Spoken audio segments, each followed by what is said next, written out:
কাটার ভর্তা খেয়েছো কখনো? মন্দ লাগে না কিন্তু। তা আবার এটা দেশে কাটা নয়, ইলিশ মাছের কাটা। তবে মুড়োটা কিন্তু বেজায় ছোট ছিল, তাতে খারাপ কিন্তু কিছু লাগেনি। কড়াইতে সর্ষের তেল গরম করে 4 টুকরো মুড়ো আর একটুখানি তেলও ছিল, সেটাকে দিয়ে তার মধ্যে বেশ কয়েক কোয়া রসুন দিয়ে একসাথে ভেজে নিচ্ছি। তাহলে রসুনের মধ্যে ওই ইলিশ মাছের যে ফ্লেভারটা থাকে সেটা চলে আসবে। ভালো করে ভেজে তুলে নিচ্ছি। এবার ওই তেলের মধ্যে দিয়ে দিচ্ছি শুকনো লঙ্কা। ঝালটা সম্পূর্ণ নিজস্ব ব্যাপার। আর দিয়ে দিচ্ছি পেঁয়াজ কুচি। ভালো করে নাড়িয়ে চাড়িয়ে লাল লাল করে ভেজে নিচ্ছি।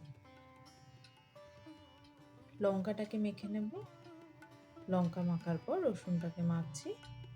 এবার মুড়োটাকে হালকা হাতে একটু ভেঙে নেব, বেশি চটকে কিন্তু মাখবো না।